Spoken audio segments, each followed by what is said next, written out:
شهر رمضان الذي أنزل فيه القرآن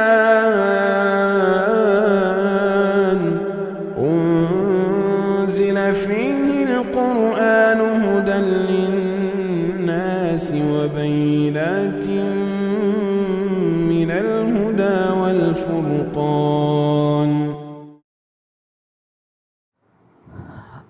28ویں پارے کی تفسیر کا خلاصہ پیش کیا جا رہا ہے۔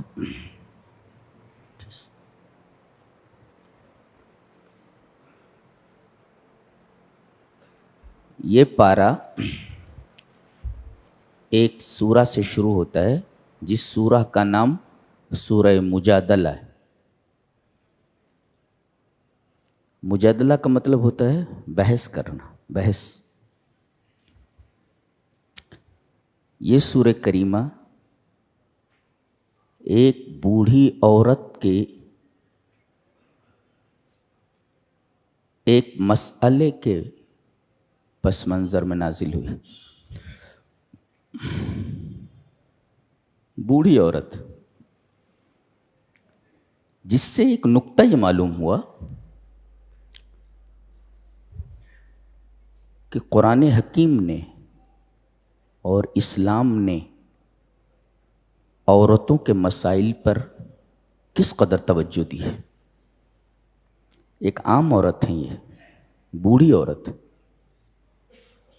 اللہ تبارک و تعالی نے ان کے مسئلے پر ایک پوری سورہ نازل فرمائی۔ کہاں ہیں وہ لوگ جو کہتے ہیں کہ اسلام نے عورتوں پر ظلم کیا ہے؟ تم نے کون سا بڑا تیر مار لیا ہے کہ عورتوں کا جو مقام نہیں تھا اس مقام پر لا کر کھڑا کر دیا۔ تم بھی آفس جاتے ہو، وہ بھی آفس جاتی، تم بھی کام کرتے ہو، وہ بھی کام کرتی۔ یہ کام کا بوجھ اس کے اوپر ڈالنا عدل ہے یا ظلم ہے؟ ظلم ہے۔ تو ظلم تو تم نے کیا ہے۔ اسلام نے تو ان کے تمام حقوق کی پاسداری کی ہے، ان کے تمام حقوق کی حفاظت کی ہے۔ بتائیے، ایک بوڑھی عورت کے ایک مسئلے پر پوری سورہ نازل کر دی گئی، جس سے پتہ چلتا ہے کہ اللہ تبارک و تعالی نے، قرآن حکیم نے عورتوں کے مسئلے پر کتنی زبردست توجہ فرمائی ہے۔ یہ کون ہے؟ حضرت خولہ بنت ثعلبہ رضی اللہ تعالیٰ عنہ ہے۔ خولہ، اہل السیر نے لکھا ہے کہ ایک مرتبہ حضرت عمر رضی اللہ تعالیٰ عنہ گدھے پر سوار ہو کر اپنے ساتھیوں کے ساتھ کہیں جا رہے تھے۔ اچانک یہ سامنے سے آ گئی۔ وَاسْتَوْقَفَتْهُ، ان کو رکنے کے لیے کہا، رکو، رکے، ادب سے کھڑے ہو گئے ان کے سامنے۔ خلیفۃ المسلمین، خلیفۃ المومنین، اور روب و دبدبہ کیسا معلوم ہے؟ نبی نے فرمایا، عمر، جس گلی میں تم داخل ہوتے ہو اس گلی کے اس طرف اپوزٹ سائڈ سے اگر شیطان آ رہا ہو تو راستہ بدل دے گا، اس گلی میں نہیں آئے گا۔ یہ روب و دبدبہ ہے جی حضرت عمر کا۔ ایک بوڑھی عورت کے روکنے پر رک گئے ہیں اور بڑے ادب کے ساتھ کھڑے ہو گئے۔ عورت کیا بول رہی ہے؟ قد کنت تدعى عمیرا، تم کو عمیر عمیر کہا جاتا تھا۔ جیسے ہمارے ہاں کسی نام کو بگاڑ کر کے کہا جاتا ہے، ایسے وہاں تصغیر کے ساتھ نام کو بگاڑ دیا جاتا تھا جی۔ قد کنت تدعى عمیرا، تم کو عمیر عمیر لوگ پکارتے تھے، یہ چھوٹا عمر، چھوٹا عمر۔ پھر ثم قیل لک عمر، پھر تم کو لوگ عمر کہنے لگے، عمیر سے عمر ہوئے تم۔ ثم قیل لک امیر المؤمنین، پھر تمہیں امیر المومنین کہا جانے لگا جی۔ فاتق اللہ یا عمر، اے عمر اللہ سے ڈرو، اللہ سے ڈرو۔ یہ عورت اس شخص کے بارے میں اللہ سے ڈرنے کے لیے بول رہی ہے جو کانا وقافن عند کتاب اللہ، اللہ کی کتاب کی بات آئی تو اس پر رک جانے والا، اس کو نصیحت کر رہی. فاتق اللہ یا عمر، اے عمر اللہ سے ڈرو. فرما رہی ہیں من ایقن بالموت خاف الفوت، من ایقن بالموت خاف الفوت ومن ایقن بالحساب خاف العذاب. بہت ہی فصیح اور بلیغہ تھیں یہ. ہاں، عربی زبان ان کی بڑی فصیح و بلیغ تھی. دیکھ رہے ہیں کیا کہہ رہی ہیں وہ؟ کہہ رہی ہیں جو آدمی موت کا یقین کرتا ہے کہ موت آنے والی ہے تو خاف الفوت، تو فوت سے ڈرتا ہے، یعنی کوئی نیکی چھوٹ نہ جائے، فوت نہ ہو جائے. جی.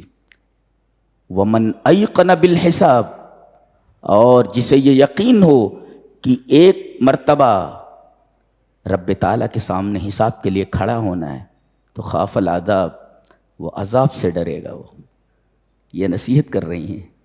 کہاں ہیں آج ہماری وہ مائیں اور بہنیں جو اپنے بچوں کو اس طرح نصیحت کریں؟ کہاں ہیں وہ عورتیں جو بڑے بڑے لوگوں کو روک کر کے بولیں کہ اللہ سے ڈرو؟ کہاں ہیں؟ کہیں نظر نہیں آ رہی ہیں ایسی عورتیں. بڑی دیر تک کھڑے رہے وہ، اور وہ بولتی رہی. جب وہ چلی گئیں تب لوگوں نے ان کے پاس آ کر کے کہا، امیر المومنین، ایک عورت کتنی دیر سے آپ کو کھڑا رکھے ہوئے تھی اور آپ چپ چاپ کھڑے تھے، کچھ بول نہیں رہے تھے. کیا کیا بولے جا رہی تھی وہ؟ حضرت عمر نے کہا، جانتے ہو وہ کون ہے؟ وہ خولہ بنت ثعلبہ ہیں. اور ان کی بات تو عرش والے نے سن لی ہے. تو ایسمع رب العالمین قولہا ولا یسمع عمر، جس کی بات رب تعالیٰ سنے، عمر کی کیا مجال کہ اس کی بات نہ سنے. جس کی بات عرش اعظم پر اللہ سن لے، عمر کی کیا مجال کہ اس کی بات نہ سنے. اور تم کھڑے رہنے کی بات کر رہے ہو. نماز کے علاوہ اگر صبح سے شام تک وہ کھڑا رہنے کے لیے بولتی تو میں کھڑا رہتا تھا، صرف نماز کے لیے جاتا تھا. یہ امیر المومنین کے دل میں اللہ کا خوف ہے. ہمارے حکمرانوں میں وہ خوف کہاں ہے؟ ان کے لیے تو بس دنیا دنیا دنیا ہے. جبکہ انہیں معلوم ہے کہ ایک دن موت آنے والی ہے، دنیا چھوڑ دینی. لیکن شیطان ان کے دل و دماغ پر پوری طرح حاوی ہو گیا ہے. آخرت مکمل نگاہوں سے اوجھل ہو گئی ہے. جو کچھ ہے بس دنیا ہے. کما لو ارے بھائی، کمانے کے بعد اگر یہ ہاتھ آئے، ہاتھ آنے کے بعد نہ جائے تب تو ٹھیک ہے، آپ کمائیے. لیکن یہ سب تو آپ کے ساتھ رہنے والی نہیں ہے اور نہ جانے والی ہے. نہ رہنے والی ہے نہ جانے والی ہے آپ کے ساتھ. یہ ہے. اور بڑی ہی فصیح اور بلیغت ہی ہے. کہتے ہیں کانت ربت الفصاحت والبلاغت والجمال، فصاحت اور بلاغت اور خوبصورتی کی مالک تھی. بہت خوبصورت تھی یہ. جی بہت خوبصورت تھی. مسئلہ کیا ہوا؟ زمانے جاہلیت میں ایک طریقہ تھا، ایک رسم تھی کہ اگر کوئی اپنی بیوی کو ایسا بول دیتا، انت علی کظہر امی، تو میرے اوپر میری ماں کی پیٹھ کی طرح ہے، تو طلاق ہو جاتی تھی، وہ ماں ہو جاتی تھی اس کی. جی انت، تو، علیہ میرے اوپر، لائک ظہر امی میری ماں کی پیٹھ کی طرح. ظہر مانے پیٹھ ہوتا زوئے سے. تو انت علیہ کظہر امی، تو میرے اوپر میری ماں کی پیٹھ کی طرح ہے. اگر یہ جملہ کوئی اپنی بیوی سے بول دیتا تھا تو اس کی ماں ہو جاتی تھی، وہ اس کے اوپر حرام ہو جاتی تھی. ان کے شوہر بوڑھے تھے، اوس ابن سامت ان کے ابن عم تھے، چچا زاد بھائی تھے ان کے، ان سے شادی ہوئی تھی ان کی، اوس ابن سامت سے. ذرا چڑچڑے مزاج کے تھے، بات پر خفا ہو گئے وہ، اور یہ جملہ ان کی زبان سے نکل گیا. پریشان ہو گئی، بولی تم نے کیا کہہ دیا ہے؟ بھاگی بھابی نبی کریم صلی اللہ علیہ وسلم کے پاس آئیں، بحث کر رہی ہیں. قد سمع اللہ قول التی تجادلک فی زوجها وتشتکی الی اللہ واللہ یسمع تحاورکما ان اللہ سمیع بصیر. کیا بات ہے! تحقیق کہ اللہ نے اس عورت کی بات سن لی جو آپ سے اپنے شوہر کے بارے میں بحث کر رہی ہے. تجادلک فی زوجها وتشتکی الی اللہ، اور اللہ سے شکایت کر رہی ہے. اللہ اکبر! دیکھ رہے ہیں، بحث نبی سے کر رہی ہے لیکن شکوہ اللہ سے کر رہی ہے. یہ عقیدے کا بڑا مسئلہ ہے جی، کہ شکایت رب تعالیٰ سے ہونی چاہیے. ہاں، یہ کہاں، کس یونیورسٹی میں پڑھی ہوئی تھی، کس مدرسے میں پڑھی ہوئی تھی؟ یہ کتنا زبردست عقیدہ ہے کہ بحث نبی سے ہو رہی ہے لیکن شکایت اللہ سے. اللہ نے فرمایا تجادلک، تم سے بحث کر رہی ہو فی زوجہا، اپنے شوہر کے بارے میں، وتشتکی الی اللہ، اور شکوہ اللہ سے. بحث تم سے اے میرے حبیب اور شکوہ مجھ سے. عقیدہ ہے دیکھیں ایک عورت کا جی. اس عورت کی بات اللہ نے عرش اعظم پر سن لی. یہ بار بار آتی تھی، اللہ کے رسول کیا کروں، چھوٹے چھوٹے بچے ہیں، صبیۃ صغار، چھوٹے چھوٹے بچے ہیں. اور فصاحت اور بلاغت دیکھیے، نبی سے کہہ رہی ہیں ان ضمہم الیہ ضاعوا وَإِن ضَمَمْتُمْ إِلَيَّ جَاؤُوا. زبان ہے اللہ، عربی زبان بہت ریچ لینگویج ہے. جاء یجوع مانے بھوکا ہونا، اور ضاع یزیع کے مانے ضائع ہو جانا. تو ان ضمہم الیہ ضاعوا، اگر میں شوہر کے پاس بچوں کو چھوڑ دوں تو ضائع ہو جائیں گے، وہ تو خود بوڑھے ہیں، اپنے آپ کو نہیں سنبھال سکتے، بچوں کو کیا سنبھالیں گے. اور وَإِن ضَمَمْتُهُمْ إِلَيَّ جَاعُوا، اگر میں اپنے پاس رکھوں تو کھلاؤں کیا، بھوکے مر جائیں گے وہ. جی زبان دیکھ رہے ہیں، ان ضمہم الیہ ضاعوا وان ضممتہم، ان ضمہم الیہ ضاعوا وان ضممتہم الیہ جاعوا. کتنی فصاحت اور بلاغت ہے جملے میں. اللہ کے رسول بار بار یہ کہتے تھے اس بارے میں کوئی حکم نہیں ہے، لہذا تم ماحولی بار بار آ کر بحث کرتی تھی. اللہ تبارک و تعالیٰ نے ان کی دعا سن لی اور وہاں سے اس مسئلے کا حل بھیجا. اس مسئلے کا حل بیان فرمایا گیا کہ اس مسئلے کا حل کیا ہے. وہ مسئلہ بتایا گیا. حضرت عائشہ فرماتی ہیں الحمدللہ الذی وسع السمع والاصوات، تمام تعریفیں اس ذات کے لیے ہیں جس کے کان تمام آوازوں کے اوپر محیط، تمام آوازوں کو سنتے. انگریزی میں بول رہا ہو تو بھی سنتا ہے، دنیا کی کسی زبان میں بولے آدمی اس کو سنتا ہے، زبان سمجھتا ہے، اس لیے کہ ساری زبانیں اسی کی دی ہوئی ہیں جی. تو الحمدللہ الذی وسع السمع والاصوات، تمام تعریفیں اس رب کے لیے ہیں، اس اللہ کے لیے جس کے کان تمام آوازوں کو حاوی ہیں، تمام آوازوں کو سنتی ہے وہ ذات جی. میں گھر کے ایک گوشے میں، چھوٹا سا کمرہ تھا، گھر کے ایک گوشے میں بیٹھی رہتی تھی. وہ نبی سے کیا بات کر رہی تھی میں نہیں سن پاتی تھی، لیکن عرش اعظم پر میرا رب اس کی آواز کو سن رہا تھا. میں گھر کے ایک کونے میں تھی، وہ جو بحث کر رہی تھی میری سمجھ میں نہیں آ رہا تھا، نہیں سن پاتی تھی میں، اور رب تعالیٰ اس کی آواز کو عرش اعظم پر سن رہے تھے. اللہ، یہ حضرت عائشہ رضی اللہ تعالیٰ عنہ کا بیان. مسئلے کا حل کیا نکلا کہ اس طریقے کی کوئی حرکت کر دے. الذین یظاہرون منکم من نسائہم، اس مسئلے کو مسئلہ زہار کہا جاتا ہے. زہار، انت علیہ کا زہر امی جو بول دے، اس مسئلے کو مسئلہ زہار کہا جاتا ہے. اس کا حل کیا ہے بتایا گیا. جو لوگ اپنی بیویوں سے زہار کر لیتے ہیں، ما ہن امہاتہم، وہ ان کی ماں نہیں ہو جاتی. یہ دیکھیں حل بیان فرمایا گیا.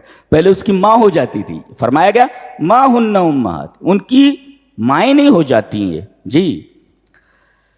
ان امہاتہم الا اللائی ولدنہ، مائیں تو ہوتی ہیں وہ جو ان کو پیدا کرتی ہیں. دیکھیں وضاحت کی گئی، ماں کس کو کہا جاتا ہے؟ ان کو پیدا، اس نے پیدا تھوڑی کیا ہے، تو اس کی ماں کیسے ہوئی؟ ان امہاتہم الا اللائی ولدنہم، ماں تو وہ ہوتی ہے جس سے بچہ پیدا ہوتا ہے، تو اس کا بچہ تھوڑی ہے وہ. جی حل کیا ہے؟ ایک غلام آزاد کرنا. جی یہ نہ ہو سکے تو 2 مہینے کے پے در پے روزے رکھنا. 59 دن ہو گیا اور چھوڑ دیا، پھر سے شروع کرو، کنٹینیو. یہ سزا ہے. اور یہ بھی نہ ہو سکے تو پوری بارات کا کھانا کھلاؤ. کھینچ پوری ہونا 60 آدمیوں کی. فَمَن لَّمْ يَسْتَطِعْ فَإِطْعَامُ 60 مسکینا، 60 مسکینوں کا کھانا کھلاؤ. ان تینوں میں سے کسی ایک پر عمل ہونا چاہیے، اور جب تک ان تینوں میں سے کسی ایک پر عمل نہ ہو عورت کو چھو نہیں سکتا، پہلے ان پر عمل کرے. کہا کہ اللہ کے رسول غلام آزاد کروں، میرے پاس اتنی استطاعت نہیں ہے. 60 مسکینوں کا کھانا کھلاؤں، یہ بھی میری استطاعت میں نہیں ہے. اور جہاں تک پے در پے 2 مہینے کے روزے رکھنے کی بات ہے، میری ہڈیوں میں گودا ہی نہیں ہے، میں کیا 2 مہینے کا روزہ رکھوں گا؟ اچھا نبی کریم صلی اللہ علیہ وسلم فرمایا تو کچھ غریبوں کو دے دے، تاکہ میرے پاس کچھ ہی نہیں. آپ نے ازواج مطہرات کے پاس خبر بھیجی، سب کے ہاں اللہ کی برکت تھی، کچھ نہیں تھا. ایک ام المومنین کے پاس کسی نے تحفے میں، ارے تحفے دیا کرو بھائی، تو مؤذن صاحب کہاں گئے؟ ذرا جیب میں ڈالو ان کے. جی تو تحفے میں کہیں سے، اس لیے کہ نبی پر صدقہ حرام ہے. تحفہ آپ قبول کرتے تھے، صدقہ قبول نہیں کرتے تھے. جی تو کہیں پر تحفے میں ایک ٹوکرا کھجور کا آیا ہوا تھا. آپ نے کہا بھیج دو. وہ ٹوکرا آیا، آپ نے اوس ابن صامت کو دیا اور کہا کہ لے جا کر کے غریبوں میں بانٹ دو. کہا کہ اللہ کے رسول ان 2 حروں کے درمیان مجھ سے زیادہ غریب کوئی نہیں. کہا چاہے تو ہی کھا لے. بولے تھے یعنی آم کے آم گٹھلیوں کے دام میں سو. اس سورہ کریمہ کی سب سے عظیم خصوصیت یہ ہے کہ اس کی ہر آیت میں اسم الجلالہ اللہ موجود ہے. ایسی کوئی سورہ قرآن میں نہیں.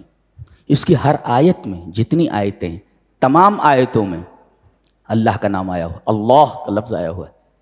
جی اللہ، کتنی عجیب سورہ ہے. یعنی کتنی آیتیں ہیں؟ آیتیں اس پوری سورہ میں 22 ہیں.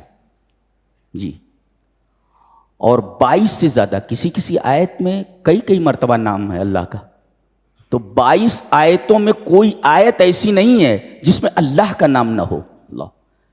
اچھا اب یہیں پر آپ لوگ اس سوال کا جواب دے دیں کہ وہ کون سی ایسی پیاری سورہ ہے جس میں اللہ کا نام ہی نہیں ہے؟ چلیے، پیسے نہیں لایا ورنہ 100 روپے دیتا تھا. لا لا لا لا لا لا نہیں، پیاری بڑی سورہ جس میں اللہ کا نام نہیں ہے، سورہ رحمان ہے. جی بہت پیاری سورہ ہے. الرحمن سے شروع ہوتی ہے جو اللہ کی سب سے بڑی صفت ہے. اللہ کی سب سے بڑی صفت سے یہ سورہ کریمہ شروع ہو رہی ہے، اور اس میں اسم الجلالہ ایک مرتبہ بھی نہیں آیا ہے. اللہ، یہ سب حیرت انگیز باتیں ہیں. یہ سب قرآن میریکل ہے ہر انداز سے. یہ کتاب نہیں ہے، یہ کوئی اور ہی چیز ہے. علامہ اقبال نے کہا نہیں ہے کہ صاف گویم آنچے در دل مزمرست، یہ کتاب نیست چیزیں دیگرست. کہتے ہیں کہ صاف کہتا ہوں میں، جو میرے دل میں پوشیدہ ہے یہ کتاب نہیں ہے، یہ کوئی اور ہی چیز ہے. کتاب نہیں ہے جس کو ہم کتاب سمجھ رہے ہیں، کتاب نہیں، یہ کتاب نیست چیزیں دیگرست، یہ کتاب نہیں ہے، یہ کوئی اور ہی چیز ہے، بتا رہے ہو. جی تو یہ خصوصیت ہے اس سورہ کریمہ کی. اس میں نکتہ یہ ہے ایک کہ مجادلہ کے بعد تناجی ٹو وسپر، کان میں کوئی بات کہنا. ظاہر ہے کہ کان میں جب کسی کے آدمی کوئی بات کہتا ہے تو وہی سنتا ہے، باقی اور کوئی نہیں سنتا. جی. اور مجادلہ میں آواز تھوڑی بلند ہوتی ہے، دوسرے لوگ بھی سن سکتے ہیں. جی.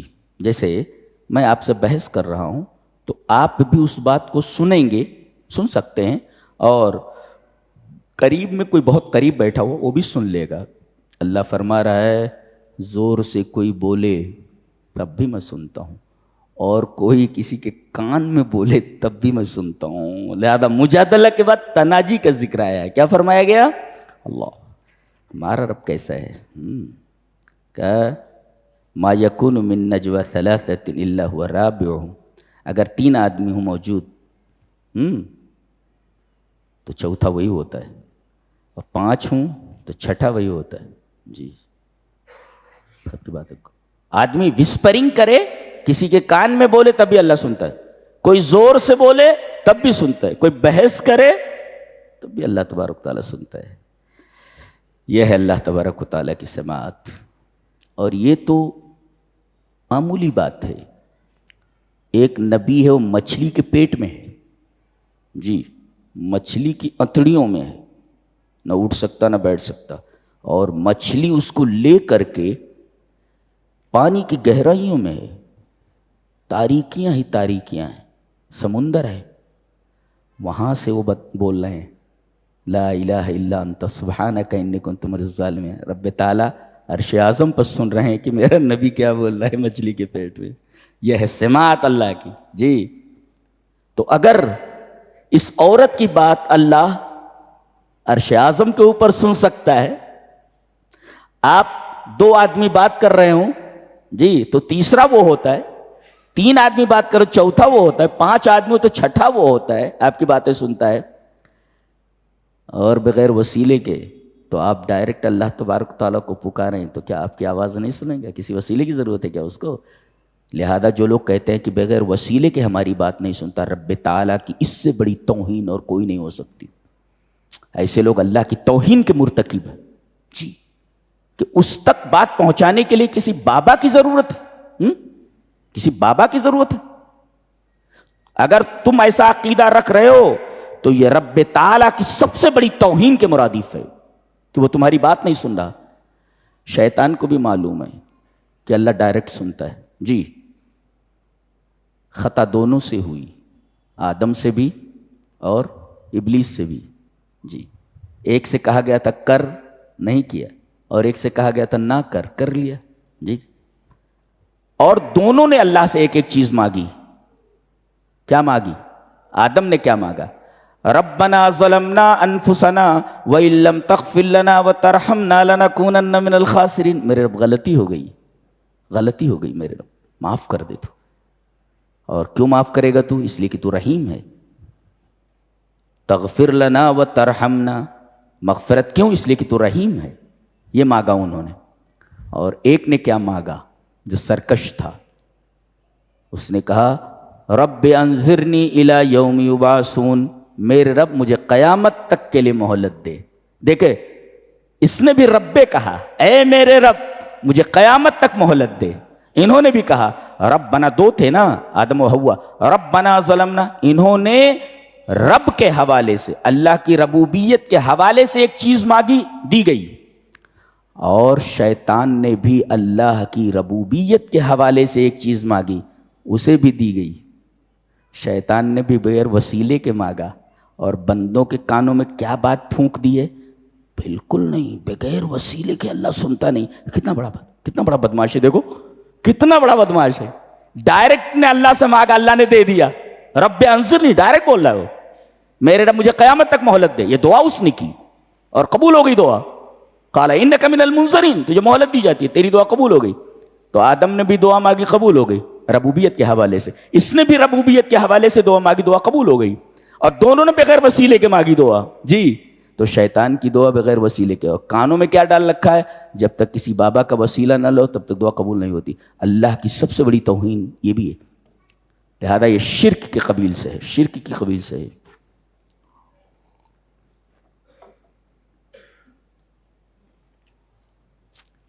اس کے بعد سورہ حشر. حشر. اس سورہ میں حشر دو معنوں کے لیے آیا ہے. ایک ہے جلا وطن کرنا. حشر مانے جمع کرنا. حشر جمع کرنا، جمع کرنا. والطیر محشورہ، چڑیاں جمع ہے، قرآن میں ہے 22ویں پارے میں. والطیر محشورہ یا 23ویں پارے میں جمع. تو حشر مانے جمع کرنا. ان لوگوں کو جمع کر کے نبی کریم صلی اللہ علیہ وسلم نے مدینہ سے باہر پھینکوا دیا تھا. اس کو کہتے اجلا. اجلا کا مطلب ہوتا ہے جلا وطن کر دینا. یہ قبیلہ تھا بنو نذیر کا. انہوں نے نبی کریم صلی اللہ علیہ وسلم کو قتل کرنے کا پلان بنایا تھا. جی یہی لوگ تھے. یہودیوں کو پہلے ہی سے اسلام سے بڑی نفرت ہے، پتہ نہیں کیوں، پتہ نہیں کیوں. آج تک سمجھ میں نہیں آیا کہ انبیاء کی اولاد ہیں، انہیں اسلام سے اتنی نفرت کیوں ہے، وہ نہیں سمجھ میں آ رہا. جی اسلام سے اتنی نفرت، انبیاء کی اولاد ہیں یہ، بنی اسرائیل، اسرائیل کے بیٹے ہیں یہ. نبی کریم صلی اللہ علیہ وسلم کو مارنے کے لیے انہوں نے پلان بنایا. نبی جہاں کھڑے تھے ایک آدمی کی دیت کے بارے میں آئے ہوئے تھے، کوئی مقتول تھا. تو آپ جس جگہ کھڑے ہوئے تھے اوپر سے پوری چکی پتھر کی وہ آپ کے سر پر گرنے والی تھی. لوگ گرانے والے تھے یہودی. وہ تو جبرائیل نے آ کر کے بتا دیا کہ اللہ کے رسول ایسا ہونا، آپ ہٹ گئے وہاں سے. جی نہیں تو یہ آپ کو مارنے کے لیے پورا پلان کر چکے تھے. نبی کریم صلی اللہ علیہ وسلم نے ان کو مدینہ سے جلا وطن کر دیا اور کہا کہ کوئی چیز یہاں سے نہیں لے جا سکتے، صرف ایک اونٹ کے اوپر جتنا سامان آئے وہ سب لے جا سکتے ہو، باقی یہاں سے کوئی چیز نہیں لے جا سکتے. تو حشر مانے جمع کرنا. چلو لاک اسٹاک اینڈ بیرل، بولا صاحب بوریا بستر باندھو اور چلے جاؤ. گو لاک اسٹاک اینڈ بیرل، بوریا بستر باندھو اور دفع ہو جاؤ یہاں سے. دفع کر دیا گیا ان کا. تو حشر مانے جمع کرنا، جمع کر کے لاک اسٹاک اینڈ بیرل بھیج دیا گیا، چلو یہاں سے نکل جاؤ. تو حشر مانے ایک تو یہ ہے، اور دوسرا حشر مانے مرنے کے بعد اس میدان میں جہاں حساب و کتاب ہونا ہے وہاں جمع کرنے کا مطلب ہے حشر، جمع کرنا. اور جس جگہ جمع کیا جائے وہ محشر ہے، جمع ہونے کی جگہ، اس میں ظرف. جی یہ عجیب و غریب سورہ ہے. کیوں؟ اس سورہ کا عجیب و غریب نکتہ یہ ہے کہ یہ لفظ سبحہ سے شروع ہوتی ہے، یعنی تسبیح سے شروع ہوتی ہے اور تسبیح پر ختم ہوتی ہے. دیکھو سبح للہ یہاں سے شروع ہوئی اور اس کے بعد کہاں ختم ہو رہی ہے؟ یسبح لہ ما فی السماوات والارض وہو العزیز الحکیم. تسبیح سے شروع اور تسبیح پر ختم.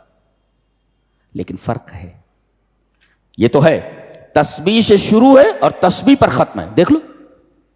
لیکن فرق یہ ہے کہ شروع میں جو تسبیح ہے وہ بصیغۃ الماضی ہے، ماضی کا صیغہ ہے، پاسٹ ہے، اور آخر میں جو ہے پریزنٹ ہے، پریزنٹ ہے. اور مضارع کا صیغہ جو آتا ہے عربی میں اس کے اندر دو زمانے ہوتے ہیں، ایک حال ایک مستقبل. یہ دو زمانے ہوتے ہیں.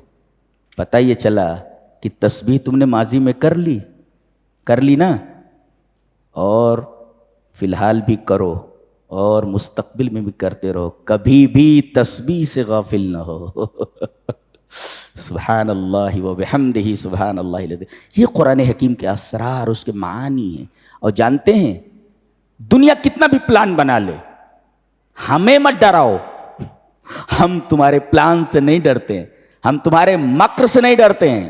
اس لیے کہ جو رب تسبیح کی وجہ سے یونس کو مچھلی کے پیٹ سے نکال سکتا ہے وہ ہمیں تمام مصیبتوں سے بچانے والا ہے. لہذا تم اپنی فکر کرو، ہماری فکر کرنے کی ضرورت نہیں. رب تعالیٰ ہمارے لیے کافی ہے. شرط یہ ہے کہ ہم تسبیح کو لازم پکڑیں، اللہ تبارک و تعالیٰ کی تسبیح برابر کرتے رہیں. ہمیں ڈرنا کائے کا؟ کیوں ڈریں ہم تو اللہ کے علاوہ کسی سے نہیں ڈرتے. جی سبح للہ، یہ قرآن حکیم ہے جو ہم کو اسٹیمنا دیتا ہے، جو ہم کو قوت عطا کرتا ہے، جو ہم کو پاور عطا کرتا ہے، جو ہمیں جینے کا صحیح طریقہ بتاتا ہے، جو ہمارے دلوں سے خوف کو دور کرتا ہے، جو ہمارے ذہنوں سے ٹینشنز کو دور کرتا ہے. یہ وہ معاملہ ہے اور یہ وہ کتاب ہے. اللہ اکبر. اس کے بعد بتایا گیا کہ یہودیوں کی 4 صفتیں ہیں. یہ ذہن میں رہے تاکہ پتہ چلے کہ یہ کس قماش کے لوگ ہیں یہ. جی 1.25 کروڑ ہیں، پوری دنیا کے سر پہ سوار ہیں. جی بمبئی میں جتنے لوگ رہتے ہیں خالی اتنے ہی ہیں، اس سے کم بھی ہیں، لیکن پوری دنیا کے اوپر سوار ہیں. یہ معیشت ان کے ہاتھ میں، تجارت ان کے ہاتھ میں، بینک ان کے ہاتھ میں، قوت ان کے ہاتھ میں، ٹیکنالوجی ان کے ہاتھ میں. ایسے لوگ ہیں. اور پہلے بھی یہ ٹیکنالوجی مسلمانوں کے مقابلے میں زیادہ تھی. یہ اس سورہ میں بیان کیا گیا ہے، اس سورہ میں بیان کیا گیا ہے یہ ٹیکنالوجی، یہ فاسٹ ٹیکنالوجی جو اس وقت ان کے پاس ہے، جو ممالک اسلامیہ کے پاس نہیں ہے. اس وقت بھی جو مسلمان تھے مدینہ کے، اوس اور خزرج، انصار، اور جو مہاجرین آئے ہوئے تھے، ان کے پاس اتنی فاسٹ ٹیکنالوجی نہیں تھی جتنی فاسٹ ٹیکنالوجی اس وقت بھی یہود کے پاس تھی. بتا رہا ہوں ابھی. پہلے ان کی 4 صفتیں بیان کی گئیں. ذالک بانہم شاقوا اللہ ورسولہ، ایک صفت، اللہ اور اس کے رسول کے بڑے مخالف ہیں یہ. یعنی اللہ سے اور اس کے رسول سے 36 کا آنکڑا ہے ان کا. یہ اتنے بدبخت ہیں یہ، صرف رسول سے نہیں. ذالک بانہم شاقوا اللہ ورسولہ، ان کا اختلاف صرف نبی سے نہیں ہے، ان کا اختلاف اللہ سے. جو قوم اللہ سے اختلاف رکھے زمین کا بوجھ ہیں وہ، زمین کا بوجھ ہیں وہ. جی اور ان کو ایک جگہ جمع کیا جا رہا ہے. ہاں ان کو ایک جگہ جمع کیا جا رہا ہے. تو ایک تو یہ صفت ہے کہ اللہ اور اس کے رسول کے بہت بڑے مخالف ہیں. اچھا وَلِيُخْزِيَ الْفَاسِقِينَ، دوسرے بہت بڑے فاسق ہیں. فاسق کا مطلب خرجوا من طاعت اللہ، اللہ کی طاعت سے بالکل نکل گئے. اللہ کیا کہتا ہے ان کے اپوزٹ میں چلتے ہیں. فاسق کس کو بولتے ہیں؟ خرج من طاعت اللہ. 2 صفت. اور ان کی تیسری صفت ہے کہ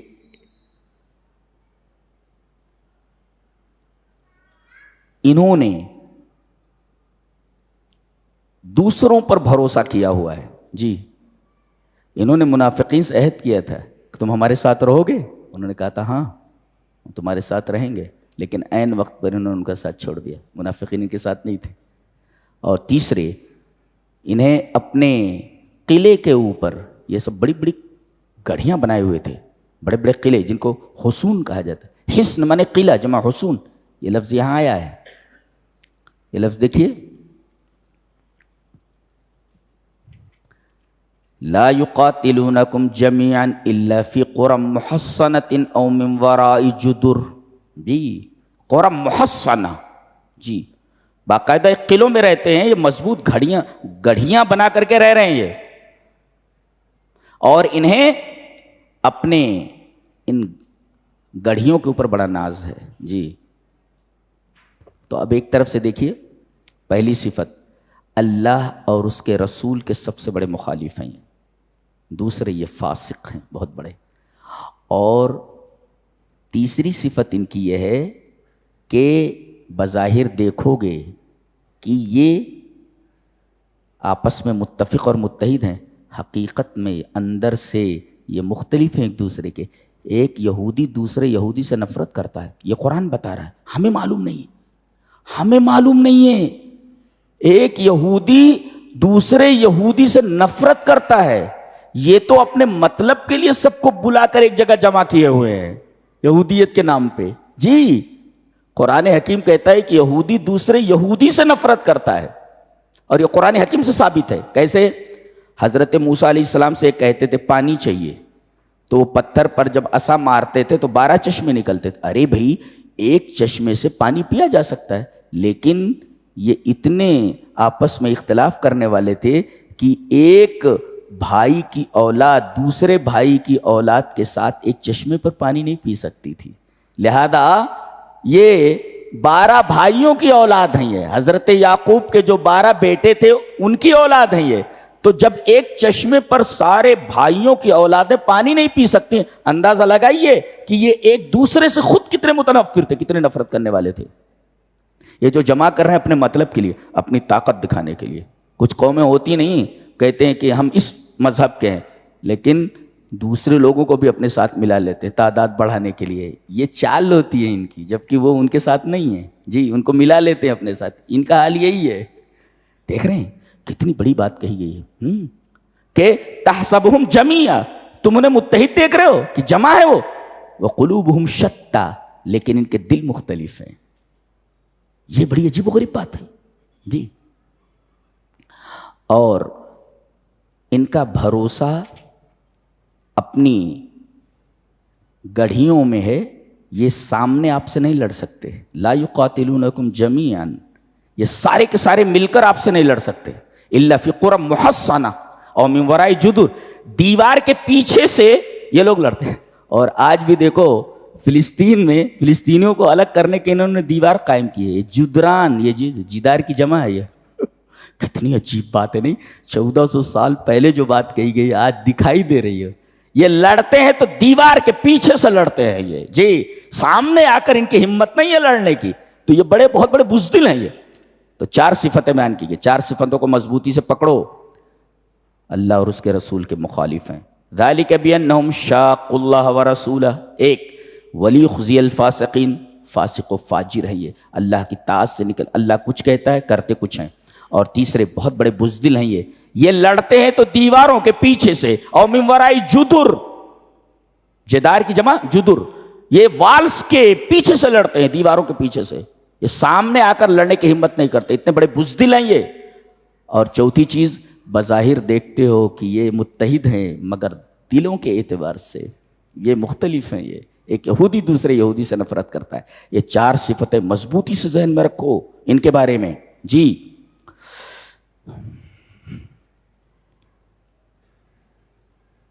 کیا کتابیں نے، سبحان اللہ، کچا چٹھا کھول کر کے رکھ دیا ان بدماشوں کا.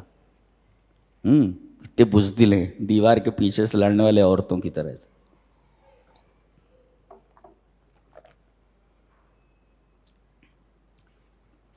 اب بتایا جا رہا ہے کہ مومن علی مر التاریخ، علی مر العصور، 3 ہی طریقے کے ہیں پوری ہسٹری میں.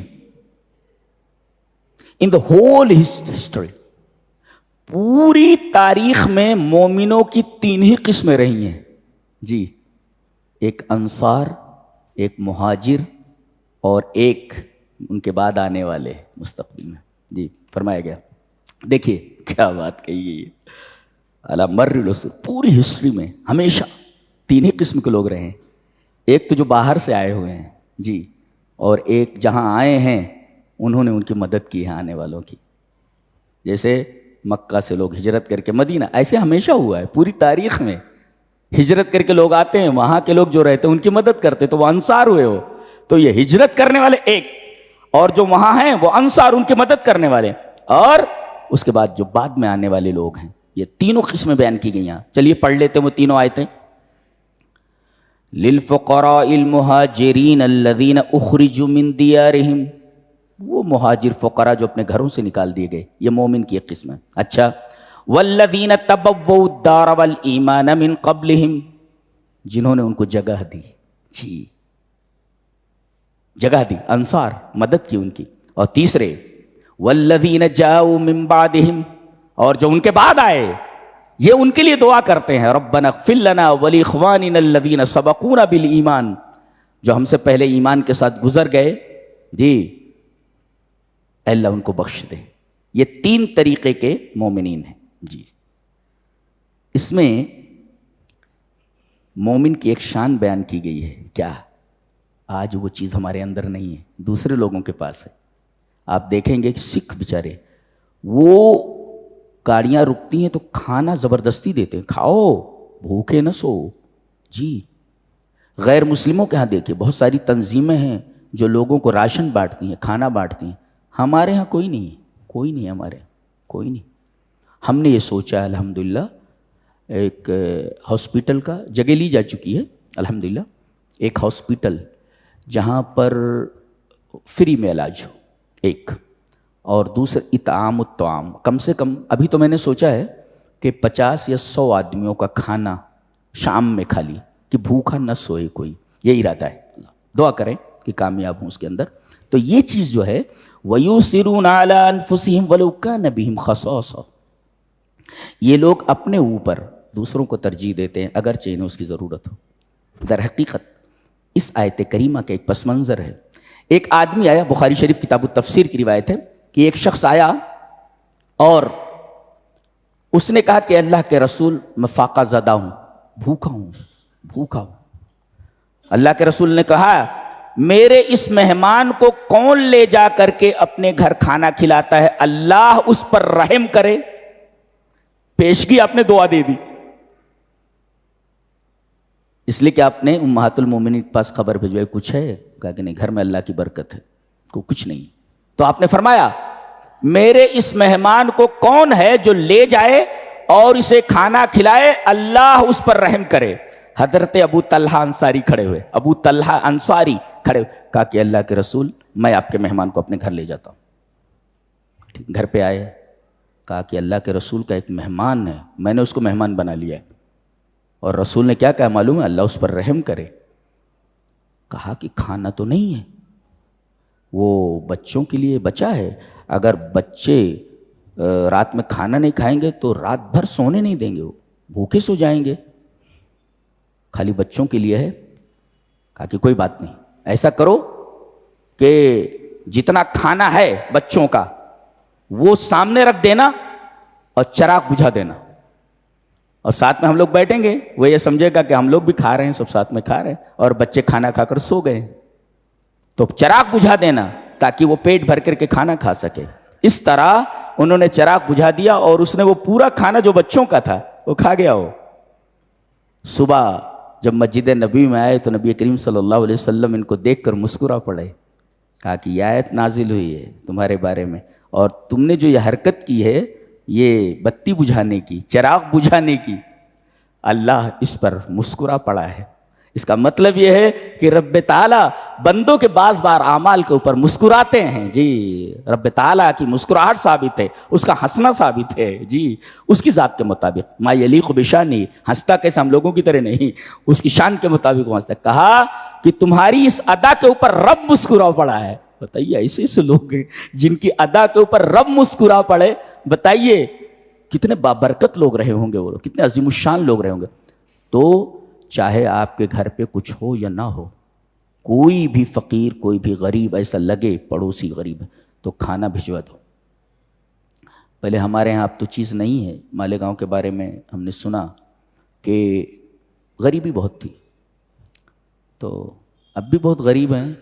2,000 روپے فیس کے اوپر جھگڑ پڑتے. میں کہتا چھوڑ دو، جان دو، نہیں دے پا رہا جان دو.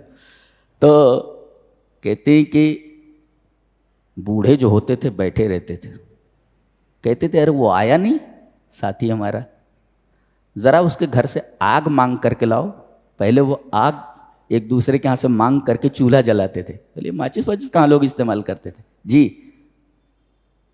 تو اگر پتہ یہ چلتا کہ آگ نہیں دیا تو پریشان ہو جاتے تھے. کہتے تو اس کے یہاں کھانا بھیجوا دو، شاید اس کے یہاں چولہا نہیں جلا. تو یہ محبتیں کہاں رہ گئیں؟ یہ ساری چیزیں ہمارے دلوں سے نکل گئی ہیں. قرآن جن جن چیزوں کی تعلیم دیتا ہے، ہماری ساری حرکتیں قرآن حکیم کے بیان کے خلاف ہیں. اسی وجہ سے یہ سارے عذابات ہمارے اوپر مسلط ہیں، اس لیے کہ ہم نے قرآن حکیم کو چھوڑ دیا ہوا ہے. یہاں بتائیے وَيُؤْثِرُونَ عَلَىٰ، اپنے آپ پر ترجیح دیتے ہو، وَلَوْ كَانَ بِهِمْ خَصَاصَةٌ، اگرچہ حقیقت میں ان کو اس چیز کی ضرورت ہے لیکن وہ دوسروں کو دے دیتے جبکہ ان کو ضرورت ہے اس چیز کی. وہ بچوں کا کھانا کھلا دیا، کتنی بڑی قربانی ہے. اللہ رب مسکرا پڑا ان کی اس ادا کے اوپر. تو یہ چیز نہیں ہے ہمارے اندر. اللہ ہمارے حال پر رحم فرمائے. جی ایک نقطہ دیکھو، پہلے ان کے قلعوں کا تذکرہ کیا گیا. حصون، مانعتہم حصونہم. قلعہ، قلعے میں کیا ہوتا ہے؟ آدمی محفوظ ہو جاتا ہے نا. جی اللہ فرما رہا ہے یہ قلعے تمہیں محفوظ نہیں رکھ سکتے. جی اور مان بات قرآن کا تذکرہ ہو رہا ہے. جی لو انزلنا هذا القرآن على جبل، قرآن اتنا طاقتور ہے کہ اگر کسی پہاڑ کے اوپر نازل کر دیا جائے تو پہاڑ ریزہ ریزہ ہو جائے. پتہ کیا چلا؟ ان کی قلعوں کے بارے میں کہا گیا کہ یہ پناہ نہیں دے سکتے، اور اس کے بعد قرآن کا انداز بیان دیکھیے قرآن کے بارے میں کہ یہ بھی پہاڑ پر نازل کر دیا جائے یہ تو پہاڑ ٹکڑے ٹکڑے ہو جائے، تو محفوظ کون ہوا؟ قرآن محفوظ ہوا۔ تو قلعوں سے زیادہ محفوظ ہے قرآن حکیم، حفاظت کرنے والا۔ لہذا اگر تمہیں اپنی حفاظت مطلوب ہو تو قرآن حکیم کے قلعے میں آ جاؤ۔ ایک قلعہ تمہارا ہے جو پتھروں کا بنا ہوا ہے، پہاڑوں سے بنا ہوا ہے، اور ایک قلعہ ایسا جو پہاڑ کے اوپر ڈال دیا جائے تو پہاڑ ریزہ ریزہ ہو جائے، تو طاقتور کون؟ جی قرآن حکیم۔ لہذا قرآن حکیم کے قلعے میں آ جاؤ، یہ قلعے تمہیں نہیں بچا سکتے، قرآن حکیم ایک قلعہ ہے، اس قلعے کے اندر آ جاؤ یہ تمہیں بچا لے گا۔ یہ مطلب ہے یہاں معنیتہم حصونہم کے بعد اس آیت کو اس سورہ کریمہ میں لانے کے لیے لو انزلنا ھذا القرآن علی جبل لرأیتہ خاشعا متصدعا من خشیۃ اللہ۔ اچھا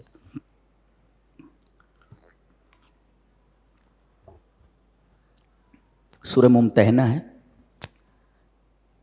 اس کا جو محور ہے گفتگو کا،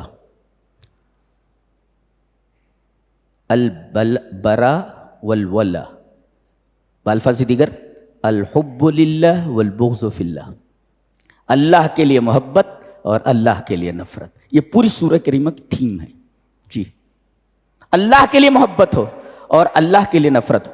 اچھا عجیب بات ہے اس سورہ کریمہ میں کہ اس میں 2 مرتبہ حضرت ابراہیم علیہ السلام کے تذکرے کے ساتھ اسوۃ حسنہ آیا ہے۔ ابراہیم علیہ السلام اور ان کے ساتھی تمہارے لیے اسوہ حسنہ، پھر ابراہیم علیہ السلام اور ان کے ساتھی تمہارے لیے اسوہ حسنہ۔ یہ 2 مرتبہ کیوں کہا گیا کہ ابراہیم اور ان کے ساتھی آپ کے لیے اسوہ حسنہ؟ دیکھیے 2 مرتبہ یہاں دیکھیں، قد کانت لکم اسوۃ حسنۃ فی ابراہیم والذین معہ، ابراہیم میں اور ان کے ساتھیوں میں تمہارے لیے اسوہ حسنہ۔ اچھا اس کے بعد کہا گیا لقد کان لکم فیہم اسوۃ حسنۃ لمن کان یرجو اللہ والیوم الآخر۔ 2 مرتبہ اسوہ حسنہ ہے، کیا ہو؟ ایک اسوہ حسنہ کس لیے ہے؟ اللہ کی عبادت کے علاوہ غیر اللہ کی عبادت سے برأت بیزاری میں ابراہیم علیہ السلام اسوہ حسنہ ہے۔ جی اپنے باپ کو چھوڑ دیا انہوں نے، اپنا دیار چھوڑ دیا، برات مانے چھوڑ دینا، بری ہو جانا۔ جی تو بری ہو گئے یہ، کیوں؟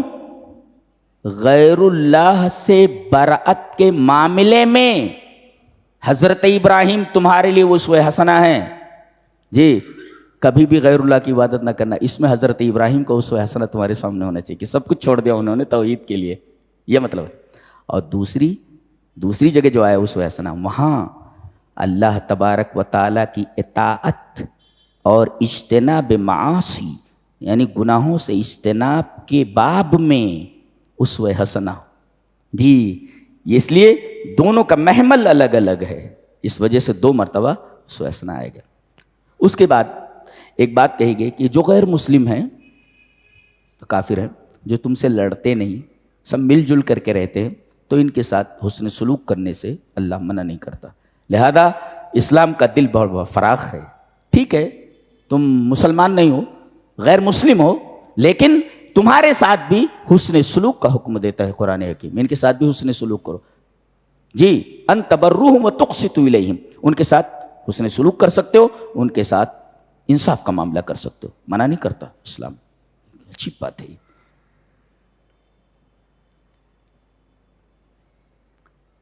اس میں ایک واقعہ بڑا عجیب و غریب ہے اس سورہ کریمہ کے پس منظر میں۔ ایک صحابی ہیں حضرت حاتب ابن ابی بلتع، ان کے رشتہ دار مکہ میں تھے۔ نبی کریم صلی اللہ علیہ وسلم نے پلان بنا لیا کہ مکہ پر حملہ کرنا ہے۔ اب ظاہر ہے کہ یہ فوجی معاملہ تھا۔ جی اور فوجی راز جو ہوتا ہے نا وہ لیک نہیں کیا جاتا، یہ بہت بڑا جرم ہوتا ہے، یہ تو ہر حکومت اس کو مانتی ہے کہ فوجی جو راز ہوتا ہے اس کو لیک نہیں کیا جاتا، یہ بہت بڑا جرم ہے، قابل گردن زد نہیں ہوتا، اس کو پھانسی دے دیتے اس کو۔ حاتب بن ابی بلتع ایک عورت کو ایک خط دے کر کے بھیجتے ہیں کہ یہ کفار مکہ کو دے دینا کہ نبی کریم صلی اللہ علیہ وسلم تمہارے اوپر حملہ کرنا چاہتے ہیں۔ ظاہر ہے کہ یہ فوجی راز لیک کرنے کے مرادف، فوجی راز لیک کرنا تھا، اس سے مسلمانوں کا کتنا نقصان ہو سکتا تھا۔ نبی کو معلوم ہے کہ کسی کو معلوم نہیں، مکہ والوں کو اچانک پہنچ رہے ہیں اور وہاں وہ لوگ تیار بیٹھے ہوں تو کتنا خطرناک معاملہ تھا جو حاتب ابن ابی بلتا سے ہوا. جبرائیل نے آ کر کے خبر دے دی کہ اللہ کے رسول یہ خبر لیک ہو گئی ہے. ہاں لیک ہو گئی, کیا بات ہے؟ کہا کہ روضہ خاخ ایک جگہ, روضہ خاخ ایک جگہ ہے, وہاں پر ایک عورت ملے گی, اس کے پاس وہ لیٹر ہے جو کفار مکہ کے پاس پہنچنے والا ہے. حضرت علی کہتے مجھے اور زبیر اور مقداد ابن اسود کو, مقداد ابن اسود بہت بڑے پہلوان تھے, حضرت علی بھی پہلوان ہی تھے, تو یہ پہلوان سب دوست تھے سب. تو ان کا دوست مقداد ابن اسود, یہ پہلوان اور حضرت زبیر, ان تینوں کو بھیجا, پکڑو اس عورت کو. وہ روضہ خاک پر وہ عورت ملی, وہ کہا کہ نکال وہ خط کہاں ہے؟ کہا کہ کون سا خط؟ میرے پاس کوئی خط وط نہیں. کہا کہ میرا نبی جھوٹ نہیں بولتا, جی صادق ہے, خط تیرے پاس ہے. خط اگر نکالا نہیں تو ننگا کر دوں گا تجھے, نکال خط کو. اس نے اپنے جوڑے میں سے نکال کر کے دیا. اوقاس کا لفظ ہے, اوقاس, عین قاف الف صاد, اپنے جوڑے سے نکال کر کے خط دیا. جی یقین دیکھیے, یقین دیکھیے کہ نبی نے کہہ دیا تو خط اس کے پاس, خط اس کے پاس ہی ہے. جھوٹ بول رہی ہے, میرا نبی جھوٹ نہیں بول سکتا, اس لیے کہ جو بات بولتا ہے وہی کے تناظر میں بولتا ہے, وہی. اور پھر یہ خط جب لائے گا تو دیکھا حاتب بن ابی بلتا کی سائن ہے. حضرت عمر نے تلوار نکال, کہا کہ اللہ کا رسول حکم دیجیے منافق کی گردن مار دیتا ہوں.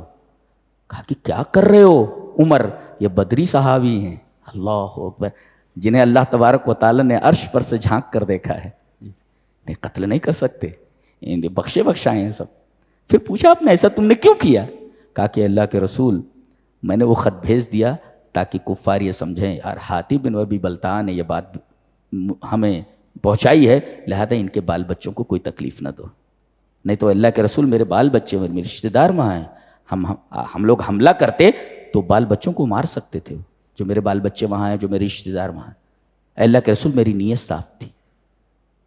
جی یہ حاتب ابن ابی بلتع کے واقعے کے پس منظر میں یہ چیز ہے.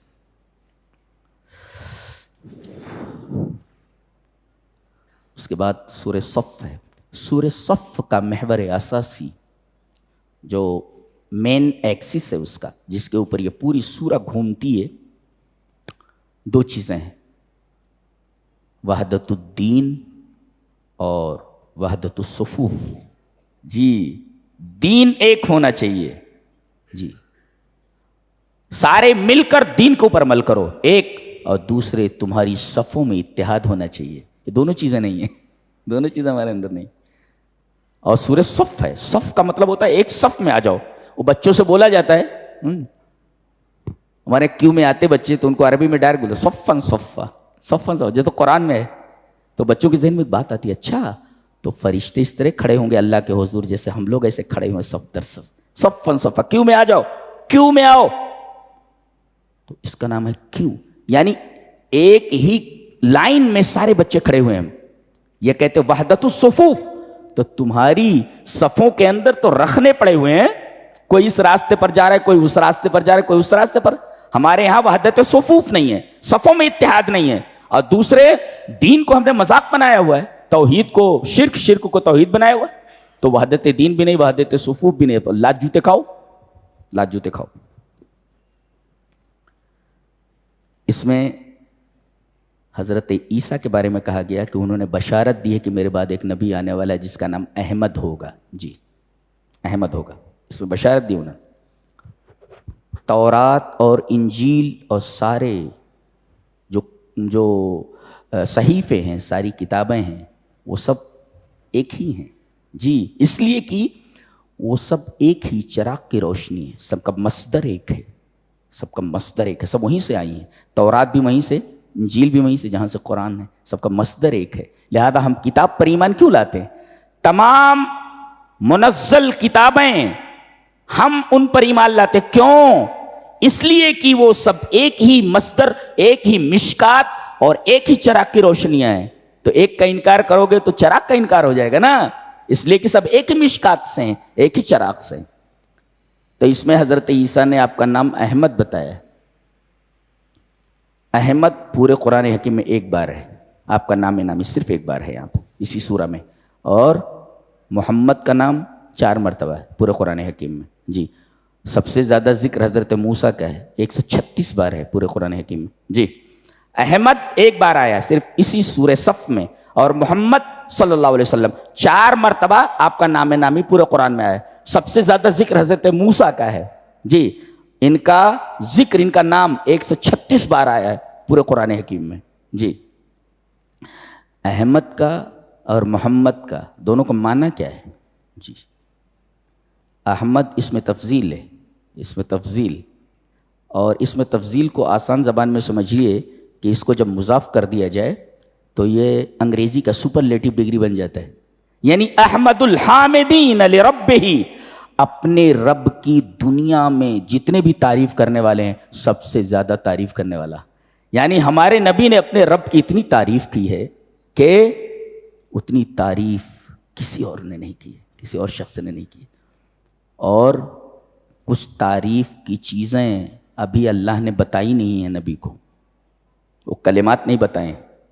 جب نبی کریم صلی اللہ علیہ وسلم اپنے امتیوں کو بخشوائیں گے تو سجدے میں چلے جائیں گے، اور اللہ انہیں سکھائے گا کہ یہ میری تعریفیں کہیے، یہ چیزیں کہیے. آپ اللہ سکھائے گا کہ یہ چیزیں ہم نے آپ کو بتائی نہیں تھیں، لہذا اب یہ چیزیں آپ بولیے، میری اس طریقے سے تعریف کیجیے. یہ تعریفیں میں نے اس سے پہلے آپ کو نہیں بتائی ہیں، اب میں بتا رہا ہوں کہ اس طریقے سے میری تعریف کیجیے. اور نبی کریم صلی اللہ علیہ وسلم سجدے میں جا کر کے اللہ تعالیٰ کی اسی طریقے سے تعریف کریں گے جب وہ اللہ تبارک و تعالیٰ اس وقت انہیں بتائے گا. اور جب تعریف کریں گے تب آواز آئے گی. اللہ فرمائے ارفع راسک یا محمد، اے محمد صلی اللہ علیہ وسلم اپنا سر اٹھائیے، آپ اشفع تشفع، آپ سفارش کیجئے، آپ کی سفارش قبول کی جاتی ہے. یہ ہمارا نبی ہے، اس وجہ سے آپ کو شفیع المذنبین کہا جاتا ہے، گنہگاروں کی سفارش کرنے والے. جی تو یہ ہے ہمارا نبی. تو احمد کا مطلب احمد الحامدین لربہ، تمام تعریف کرنے والوں میں سب سے زیادہ اپنے رب کی تعریف کرنے والا، کہ اس سے زیادہ کسی نے رب کی تعریف نہیں کی. اس کا مطلب ہوا احمد. اور محمد یہ اسم مفعول ہے. دنیا میں سب سے زیادہ تعریف اگر کسی انسان کی گئی ہے تو وہ جناب محمد رسول اللہ صلی اللہ علیہ وسلم. 5 مرتبہ تو خالی مؤذن بولتا ہے اللہ کے ساتھ، اشہد ان لا الہ الا اللہ کے بعد اشہد ان محمد رسول، تعریف ہی تو ہے. اور ہم لوگ درود شریف میں کتنی بار پڑھتے ہیں، آپ کا نام لیتے ہیں، اللہم صلی علی محمد، اللہم بارک علی محمد، کتنی بار بولتے ہیں ہم لوگ. ہزاروں لوگ، لاکھوں لوگ نمازوں میں آپ کا نام لے. اس سے بڑی سعادت اور اس سے بڑا مرتبہ، اس سے بڑی فضیلت اور کسی شخص کی کیا ہو سکتی ہے. جی یہ ہے نبی کی فضیلت. تو محمد کا مطلب سب سے زیادہ دنیا میں جس کی تعریف کی گئی، اس سے زیادہ کسی کی تعریف نہ کی گئی. اور احمد کا مطلب دنیا میں سب سے زیادہ جس نے اپنے رب کی تعریف کی ہے وہ جناب محمد رسول اللہ صلی اللہ علیہ وسلم. اس وجہ سے آپ کا ایک نام احمد ہے اور آپ کا ایک نام محمد ہے. بقیہ جو آپ کے نام ہیں وہ آپ کی صفات کے دائرے میں آتی ہیں. جی یہاں کافروں کی ایک بیوقوفی اور ایک جہالت اور ایک حماقت بیان کی جا رہی ہے. یریدون لیطفئوا، اس آیت کریمہ کی یہ تشریح آپ نے نہیں سنی ہوگی کبھی. جی دیکھو، یریدون لیطفئوا نور اللہ بافواہہم، یہ لوگ چاہتے ہیں کہ اللہ کے نور کو اپنے منہ سے بجھا دیں، منہ سے. جی فمن کی جمع افواہ، اپنے منہوں سے. دنیا کے تمام اللہ کے نام ماننے والے سب جمع ہو جائیں، ایسے سورج کی طرف پھونک ماریں تو ایک تو سورج تک ان کی پھونک پہنچے گی نہیں، سورج بجھے گا نہیں، اور دوسرے لوگ یہی کہیں گے تو اس سے زیادہ بے وقوف کون ہے، سورج کہاں ہے، تیری پھونک کہاں تک جانے والی، تو سب سے بڑا احمق ہے. اور تیسرے پھونک کر کے تھک جائے گا، کائے کو اپنے آپ کو تھکا رہا ہے. تو گویا جو یہ چاہتے ہیں کہ اللہ کے نور کو بجھا دیں، جب تم سورج کی طرف منہ کر کے پھونک مارو تمام مل کر کے تو سورج کی روشنی ختم ہونے والے نہیں ہے، تمہاری پھونک وہاں تک نہیں پہنچ سکتی. سارے لوگ مل کر اگر پھونکیں اور تو ایک تو آپ کی پھونک وہاں تک نہیں پہنچ سکتی، دوسرے سورج کو کوئی نقصان نہیں پہنچ سکتا، تیسرے تمہارے حصے میں صرف اور صرف تھکن آئے گی، تھکن. تو جو لوگ کوشش یہ کر رہے ہیں کہ اسلام کو مٹا دیں، یہ بیوقوف بھی ہیں، اور اس طریقے سے ان کے پھونکنے سے اسلام کا کچھ ہونے والا نہیں ہے. اور تیسرے خالی تھک رہے ہیں، یہ کچھ ہونے والا نہیں ہے. یہ اس آیت کریمہ کی شرح ہے جو میں نے کی ہے الحمدللہ. یریدون لیطفئوا نور اللہ واللہ متم نورہ ولو کرہ الکافرون. اللہ اپنے نور کو پورا ہی کر کے رہے گا اگرچہ کافرین نہ چاہیں. جی وہ تو ہوتا ہی.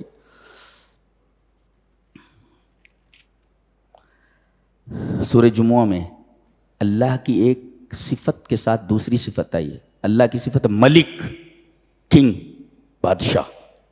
اس کے ساتھ قدوس ہے، پاک بادشاہ. ہاں، یہ بادشاہ کے ساتھ پاک لانے کی کیا ضرورت تھی؟ قدوس یہ لانے کی کیا ضرورت تھی؟ الطاہر من کل ما یصفہ بہ المشرکون. جو صفتیں اللہ کے ساتھ یہ منسوب کرتے ہیں تمام چیزوں سے پاک ہے. اشارہ اس بات کی طرف ہے کہ دنیا کے جتنے بادشاہ ہیں غلط فیصلے بھی کرتے ہیں، عیب ہے ان کے اندر نقص ہے، کمیاں ہیں ان کے اندر. بادشاہ جب اقتدار میں آتا ہے تو اپنی بادشاہت کے زعم میں اقتدار کی کرسی پر بیٹھنے کے بعد پتہ نہیں کیسی کیسی حرکتیں کرتا ہے جن کا تعلق ظلم سے ہے، عدل اور انصاف سے خارج چیزیں ہوتی.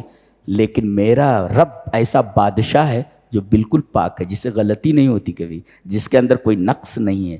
لہذا بادشاہوں سے جو بھی بادشاہ غلطی ہوتی ہے، لیکن ایک بادشاہ ایسا ہے جس سے غلطی نہیں ہوتی، تمام غلطیوں سے پاک ہے. سو اس وجہ سے ملک کے ساتھ قدوس کا لفظ لایا گیا. یہ اس کے بعد کہا گیا کہ جو لوگ کتاب پانے کے بعد کتاب سے فائدہ نہیں اٹھاتے وہ یہود کی طرح ہیں. اور یہود کی مثال بتایا گیا، مثل الذین حملوا التوراۃ ثم لم يحملوها کمثل الحمار يحمل اسفارا.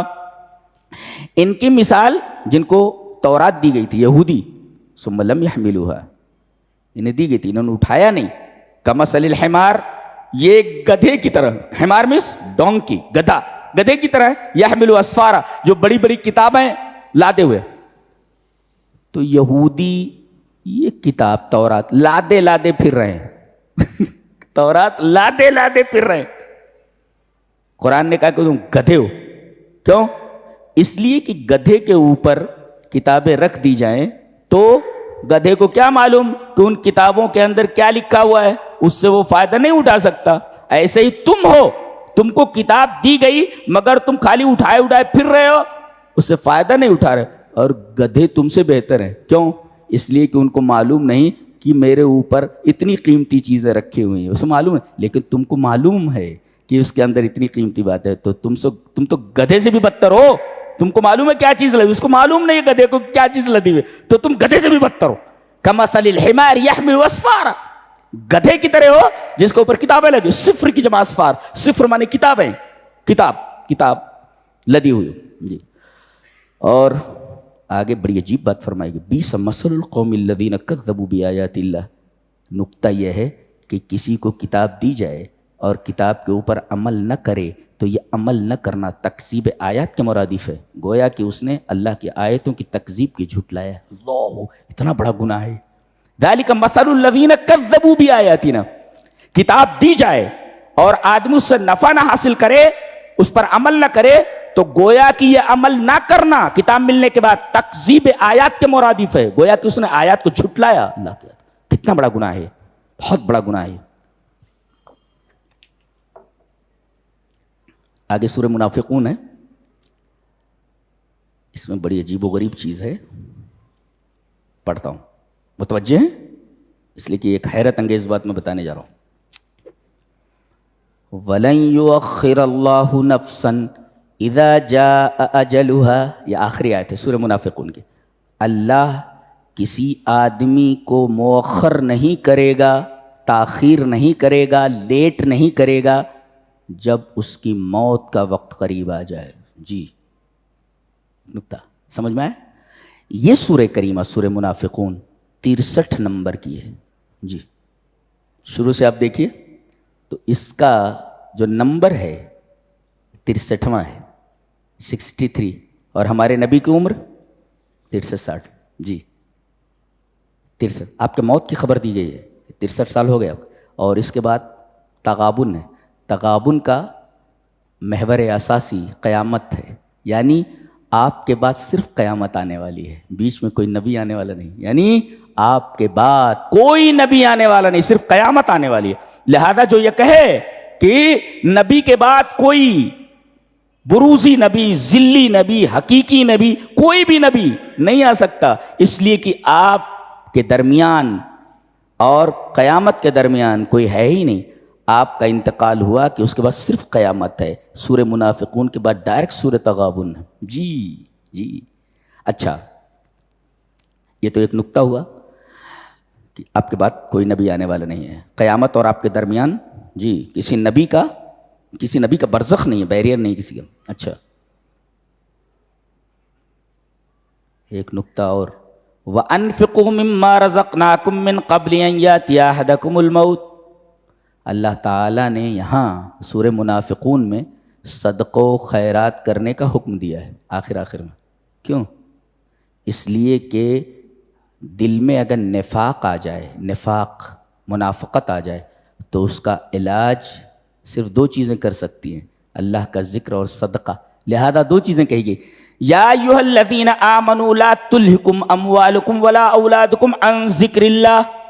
جی، تمہارے مال اور تمہاری اولادیں یہ اللہ کے ذکر سے تمہیں غافل نہ کریں، تو اللہ کا ذکر ایک، وَأَنفِقُوا مِمَّا رَزَقْنَاكُمْ، جو میں نے تم کو دیا اسے خرچ کرو۔ گویا کہ ذکر اور صدقہ یعنی اللہ کی راہ میں خرچ کرنا، یہ دونوں چیزیں نفاق کو ختم کرنے والی چیزیں ہیں۔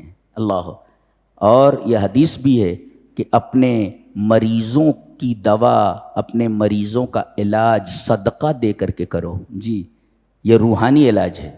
ڈاکٹر کے پاس جاؤ، گولیاں دیتا، وہ مادی علاج ہے، تو ہم صرف مادی علاج کرتے ہیں۔ مادی علاج کبھی کبھی کام نہیں کرتا جہاں دعائیں کام کرتی ہیں۔ جی، جہاں روحانی علاج کا مطلب نہیں ہے کہ کسی بابا کے پاس جا کر کے تعویذ لے لو، یہ مطلب نہیں ہے اس کا، بلکہ روحانی علاج کا مطلب یہ ہے کہ صدقہ دے کر کے اپنے مریضوں کی دوا کرو۔ جی، تو نفاق کا علاج ذکر اور صدقہ ہے۔ ایسے ہی صدقے سے آدمی اچھا ہو جاتا ہے مادی طور پر بھی۔ جی، سورہ تغابن مانے ہار جیت، اللہ نام ہی، یعنی قیامت کا دن ایسا دن ہے، ہار اور جیت کا دن۔ دنیا میں ایک مرتبہ ایک ٹیم ہارتی ہے، پھر جیت جاتی ہے، پھر جیتتی ہے، پھر ہار جاتی ہے، ہار جیت کا سلسلہ جاری رہتا ہے۔ لیکن وہ دن ایسا دن ہوگا جہاں ایک مرتبہ جو ہار گیا ہمیشہ کے لیے ہار گیا، اور جو جیت گیا ہمیشہ کے لیے جیت گیا۔ وہاں پر نو آپشن، کوئی آپشن نہیں۔ جو جیت گیا وہ ہمیشہ کے لیے جیت گیا، اور جو ہار گیا ہمیشہ کے لیے ہار گیا۔ تغابن اور غبن کا مطلب ہوتا ہے یہ چیز آپ کی تھی، یہاں بہت ساری چیزیں ہیں اور دوسروں کو دینا ہے، اب میں کیا کرتا ہوں، اسے ہینڈ کرچف نکال لیتا ہوں، یہ غبن ہے، اس کو غبن کہتے ہیں۔ یعنی دوسرے کی چیز میں لے لیتا ہوں، میرا حق نہیں ہے، اس کو غبن بولتے۔ کہتے ہیں اس نے غبن کر لیا، مال غبن کر لیا۔ غبن کا ہی تو مطلب ہوتا ہے کہ بھئی میرا نہیں تھا، میں نے لے لیا۔ تو غبن کیوں کہا گیا قیامت کے دن کو؟ اس وجہ سے اللہ کافر سے کہے گا جس کو جہنم میں ڈال دیا گیا، اگر تو ایمان لاتا تو دکھائیں تیری جگہ کیا ہوتی، جنت میں دکھایا جاتا، یہ تیری جگہ تھی۔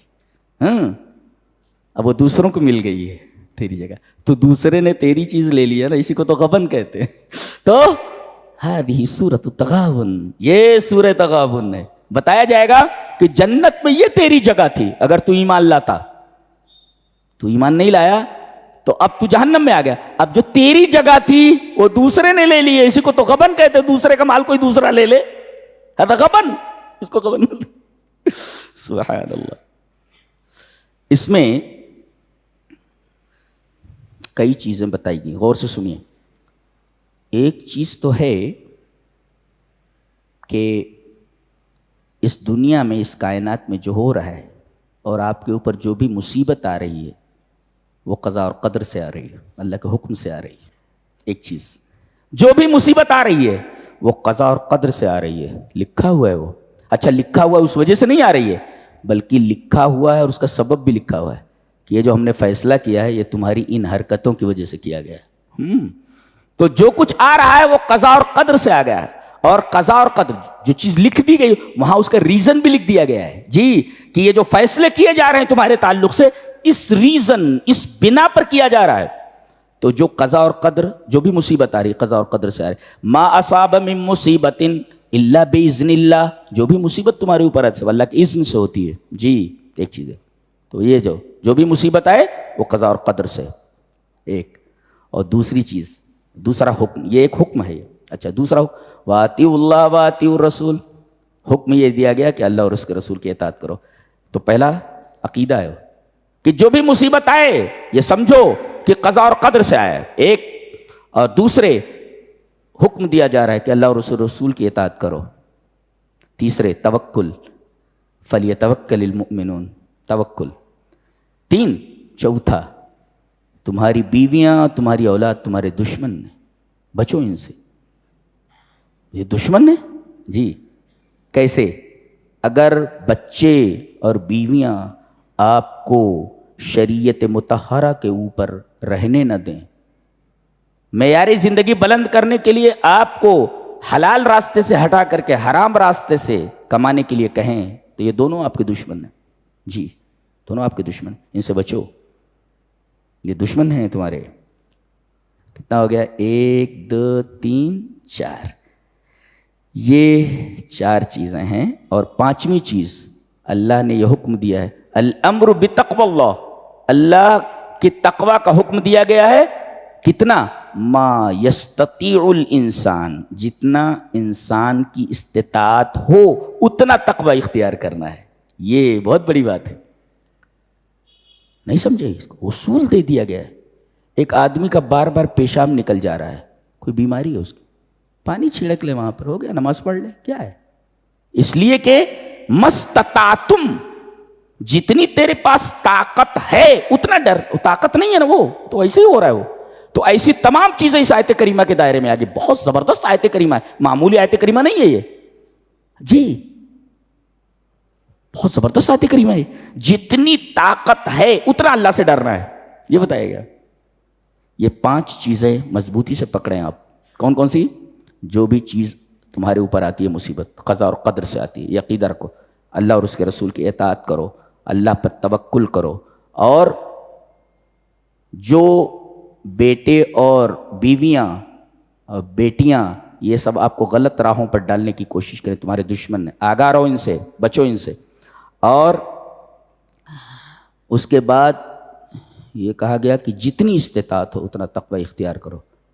تو 1 2 3 4 5 فاتقوا اللہ ما استطعتم. یہ بہت عجیب و غریب بات کہی گئی. پھر اس کے بعد سورہ طلاق ہے. اس میں جانتے ہیں سورہ طلاق میں تقوی کا لفظ بار بار ہے. تقوی کا لفظ کیوں؟ اس لیے کہ طلاق پر اگر معاملہ منتج ہوتا ہے بات طلاق تک پہنچتی ہے تو اس کا سبب ضعف تقوی ہے. تقوی نہیں ہے آپ کی زندگی میں اس وجہ سے معاملہ وہاں تک پہنچ رہا ہے. یہ کمی ہے. یہ بہت بڑی بات ہے. اچھا ایک عجیب و غریب بات کہی جا رہی ہے یہ لے کر کے جاؤ وَيَرْزُقْهُ مِنْ حَيْثُ لَا يَحْتَسِبُ وَمَنْ يَتَوَكَّلْ عَلَى اللَّهِ فَهُوَ حَسْبُهُ. جو اللہ پر توکل کرتا ہے اللہ اس کے لیے کافی ہے. برابر ہے. اچھا آپ نے اللہ پر توکل کیا لیکن وہ چیز مل نہیں رہی ہے. ہذا سوال. ایک چیز آپ کو لینا ہے اللہ سے آپ نے توکل کیا ہوا ہے بھروسہ ہے اللہ پر کہ وہ چیز ملے گی لیکن مل نہیں رہی ہے. مل نہیں رہی ہے. توکل تو آپ نے کیا لیکن وہ چیز مل نہیں رہی ہے. اس کا جواب دیا جا رہا ہے قد جعل اللہ لکل شیء قدرا. ہر چیز کو دینے کا ہم نے ایک وقت مقرر کر رکھا ہے. تیرے مزاج کے مطابق ہم فوراً نہیں دیتے. ہم نے جو مقرر کر رکھا ہے وقت معین ہم نے جو وقت مقرر کرا وہ تیری مصلحت کے مطابق ہے. لہذا ہم تجھے وہ چیز دینے کے لیے ایک وقت مقرر کیے ہوئے ہیں. وہی کہا گیا قد جعل اللہ. اب توکل ہے تو توکل پر وہ چیز ملنی چاہیے. اب اس سوال کا جواب دیا جا رہا ہے کہ وہ مل نہیں کی رہی. دیر کیوں ہو رہی ہے؟ دیر کیوں ہو رہی ہے؟ قد جعل اللہ لکل شیء قدرا. ہر چیز کا اللہ نے ایک وقت متعین کر رکھا ہے جی. وہ وقت آ جائے گا آپ کو مل جاتا ہے. اور یہیں پر ایک نقطہ بھی معلوم ہوا. شادی ہو گئی 4 سال بچے نہیں ہوئے، 6 سال نہیں ہوئے، اب شیطان آتا ہے. بہن کتنے سال ہوئے شادی کو؟ 6 سال ہو گئے. دکھائے ڈاکٹر؟ ہاں سب ٹھیک ہے، میاں کا بھی سب کلیئر ہے، میرا بھی سب کلیئر ہے، کوئی مسئلہ نہیں. اچھا کوئی تو بھی کچھ کرا دیا ہے لگتا ہے. دیکھو شیطانہ دونوں نے اس کے ذہن میں وسوسہ ڈال دیا. دیٹ از وسوسہ، یہ وسوسہ. ہاں کسی کا تو اب علاج فلاں بابا ہے نا، فلاں مزار ہے نا، مل جاتا ہے وہاں پر. اب یہ گئے، بچہ پیٹ میں آ گیا، وہاں پہنچے، کہتے ہیں بابا نے دی. ارے بے وقوف، قرآن میں اس کا جواب ہے قد جعل اللہ لکل شیء قدرا. جہاں تو پہنچا ہے نا، دیا اللہ ہی نہیں ہے، وقت وہی متعین تھا. بابا نے کیا دیا؟ بابا کیا اوقات دینے کی؟ یہ اس سوال کا جواب ہے. ملا کیسے؟ قد جعل اللہ لکل شیء قدرا. ہر چیز کا اللہ نے دینے کا وقت متعین کیا ہوا ہے. وہ وقت ہے، تو اگر نہ بھی جاتا تو وقت آنے پر وہ چیز تجھے مل ہی جاتی، چاہے جاتا یا نہ جاتا. تجھے مل رہی تھی، پہنچا دیا شیطان نے. اب یہ کیا کرتا ہے؟ اس کی ایک چال بتائے گی کیسے کرتا ہے. یہ تو وہاں پر پہنچاتا کیسے؟ یہی ہے، سورہ حشر ہی میں ہے. جی دکھاتا ہوں سورہ حشر. یہ سب ذہن میں رکھو.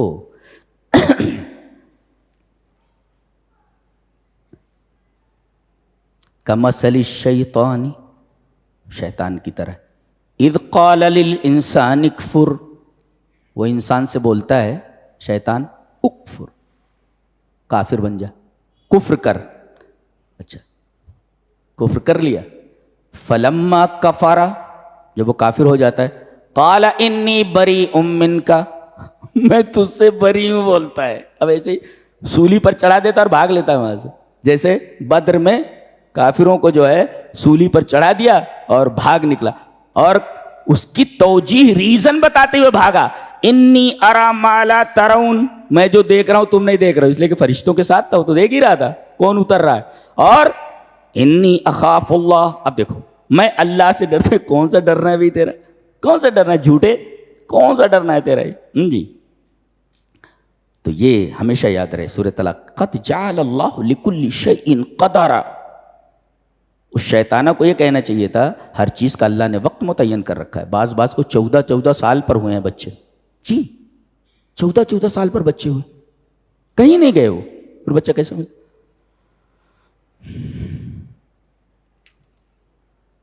کیا بات ہے. پھر مسائل ہیں کہ اگر بچی کی شادی ہوئی، چھوٹی ہے ابھی، بالغ نہیں ہوئی ابھی، وہ شادی ہو گئی. جیسے ہوتا ہے کبھی شادی ہو جاتی ہے رشتہ داروں میں، چلو بچی سے نکاح ہو جاتا ہے، جب بڑی ہو جائے گی یا لڑکے بڑے ہو جائیں گے تو پھر رخصتی ہو جائے گی، شادی ابھی کر دیتے. اب طلاق ہو گئی تو اس کی عدت کیا ہے؟ بولے 3 مہینے. 3 مہینے. ایک اور ایسی عورت جس کی ماہواری بند ہو گئی ہو، اس کے لیے بھی 3 مہینہ. اور جس عورت کو 3 طلاق ہو گیا اس کے لیے 3 حیض ہے. 3 حیض، مہینہ نہیں، حیض سے دیکھا جائے گا. اچھا. اور جس عورت کا شوہر مر گیا ہو اس کی عدت 4 مہینہ 10 دن ہے. جس عورت کو حمل ہو اس کی عدت کیا؟ وضع حمل ہے. ابھی طلاق دیا، تھوڑی دیر میں جو ہے بچہ ہو گیا، نکل گئی وہ، جی اس کی عدت پوری ہو گئی، وضع حمل. یہ سارے مسائل یہاں بیان کیے گئے. ایک مسئلہ یہ بھی بیان کیا گیا، اگر آدمی اپنی بیوی کو طلاق رجعی دیتا ہے، ایک طلاق دیا ہے، تو اس کو گھر سے نہ نکالے، گھر ہی میں رکھے اس کو. لا تخرجوهن من بیوتہن، ان کا گھر ہے وہ، ان کو گھر سے مت نکالو. اس لیے کہ ابھی 2 طلاق تو باقی ہے نا، گھر میں رکھو، تاکہ ہو سکتا ہے کہ اللہ تبارک تعالیٰ تمہارے دل میں بات ڈال دے، رجوع کر لو اس سے. جی سورۃ تحریم میں نبی کریم صلی اللہ علیہ وسلم نے ایک چیز اپنے اوپر حرام کر لی تھی. بعض لوگ کہتے ہیں شہد تھا. ڈانٹ آئی، یا ایھا النبی لم تحرم ما احل اللہ لک، وہ چیز کیوں اپنے اوپر حرام کرتے تو اللہ نے تمہارے اوپر حلال کر دیا. اس سے پتہ چلا کہ نبی بھی بغیر اللہ کی اجازت کے کسی حلال کو حرام نہیں کر سکتا، کسی حرام کو حلال نہیں کر سکتا. اچھا یہ جو آپ نے حلال کیا ہے، یہ حرام چیز حرام کر لیا ہے تم نے، حلال چیز کو اس کا ریزن ارضاء ازواجک، اپنی بیویوں کو خوش کرنے کے لیے، یہ اس کی وجہ بتائی گئی. یہ جو آپ نے حلال چیز کو، شہد کو حرام کر لیا ہے، کیوں؟ تبتغی مرضات ازواجک، اپنی بیویوں کے رضا. نقطہ اس بات یہاں یہ ہے کہ عام طور پر آدمی اللہ کے حکموں کی نافرمانی پر آمادہ کب ہوتا ہے؟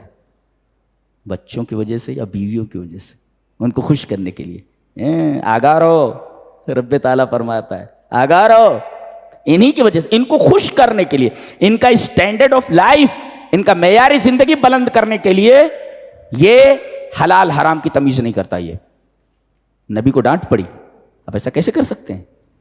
ہم نے ایک چیز حلال کر دی ہے، شاید حلال ہے، آپ کیسے حرام کر رہے ہیں؟ بیویوں کے رضا چاہیے، ارضاء ازواجک، اپنی بیویوں کو خوش کرنے کے لیے ایسا کر رہے ہیں. اور اس کے بعد بڑے پیار سے کہا گیا واللہ غفور الرحیم. اللہ تعالیٰ کتنا پیار کرتا ہے اپنے نبی سے. دیکھو ایک غلطی ہوئی، غلطی پر عتاب کیا گیا، عتاب کے ساتھ، ڈانٹ کے ساتھ فرمایا واللہ غفور الرحیم. میرے نبی آپ کو دلگیر ہونے کی ضرورت نہیں، اللہ تبارک و تعالیٰ معاف کرنے والا. کتنا پیار کرتا ہے اللہ اپنے نبی سے. اللہ تو ہم کو کتنا پیار کرنا چاہیے. یہ تعلیم دی گئی ہے ہم کو اپنے نبی سے کتنا پیار ہونا چاہیے، اس لیے کہ اب ہمارا رب ہمارے نبی سے اتنا پیار کرتا ہے. واللہ ڈانٹ ہے، ڈانٹ کے بعد کہا جا رہا واللہ غفور الرحیم. کتنا پیار ہی تو ہے، اور کیا ہے؟ پیار ہی تو، معاف کر دیا گیا. بولے تو کسی بچے سے کہا جائے ارے حرکت کیوں کی تو نے، ایسی حرکت کیوں کرتا، یہ تو ڈانٹ ہوئی. ٹھیک ہے ٹھیک ہے ٹھیک ہے، اور پھر اس کو انعام وغیرہ دے دیتا ہے. غفور الرحیم ہے. کیا بات. اب یہ شہد کا معاملہ تھا، چپکے سے آپ نے اپنی 2 بیویوں کو کہا کہ دیکھو اس وجہ سے میں وہاں رک جاتا تھا. کیا اس لیے کہ ان کے پاس شہد تھا اور دوپہر میں پانی میں گھول کر کے شہد رکھتی تھیں وہ، تو میں وہاں بیٹھ کر کے پی لیتا تھا. یہ مطلب دیکھو یہ بات اور کسی کو نہیں بتانا. اب وہ حضرت عائشہ سے کہا تھا، انہوں نے حضرت حفصہ سے بتا دی. حضرت ابن عباس کہتے ہیں کہ وہ 2 عورتیں جو ہیں سقط قلوبکما، تم دونوں کے دل ٹیڑھے ہو گئے. یہ دونوں کون تھیں؟ حضرت ابن عباس کہتے ہیں میں برابر اس کوشش میں تھا کہ حضرت عمر سے پوچھوں کہ یہ دونوں ہیں کون جن کا نام نہیں لیا گیا، اور کما کہا گیا تم دونوں. تو حضرت عمر نے ایک دفعہ ان سے کہا واہ عجبن، عجیب بات ہے، تم کو معلوم نہیں؟ ارے وہ عائشہ اور حفصہ ہیں، ایک تو میری بیٹی ہے اور دوسرے وہ ابو بکر کی بیٹی ہے، عائشہ اور حضرت حفصہ رضی اللہ عنہما. جی اس سے ایک نقطہ یہ بھی معلوم ہوا کہ بیویوں کو اپنے شوہروں کے اسرار اور چھپی ہوئی باتوں کو کسی سے نہیں بیان کرنا چاہیے، اور شوہروں کو بھی اپنی بیویوں کی چھپی ہوئی باتوں کو کسی سے بیان نہیں کرنا چاہیے. جی یجب علیہ حفظ اسرار بعضہما، ایک دوسرے کے جو راز ہیں، ایک دوسرے کی جو راز کی باتیں، پوشیدہ باتیں ہیں، وہ کسی کے اوپر ظاہر نہ کریں. یہ ایک پاک مذہب ہے جو پاک تعلیمات کا حامل ہے، پاک تعلیمات دیتا ہے. اس کے بعد 2 نبیوں کی بیویوں کا تذکرہ ہے. حضرت لوط علیہ السلام، ان کی بیوی وہ کافرہ تھی، وہ اور حضرت نوح کی بیوی وہ بھی کافرہ تھی، اور دونوں عذاب کی لپیٹ میں آ گئے.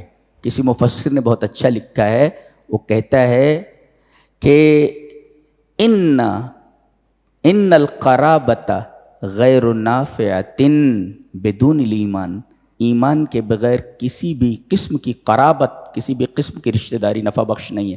اس لیے کہ یہ دونوں نبی کی بیویاں، نبی کی بیویاں دونوں، اور بیوی اور شوہر کا تعلق بڑا لطیف ہوتا ہے، بڑا گہرا ہوتا ہے. وہ ایسا گہرا رشتہ اور کسی کا نہیں ہوتا.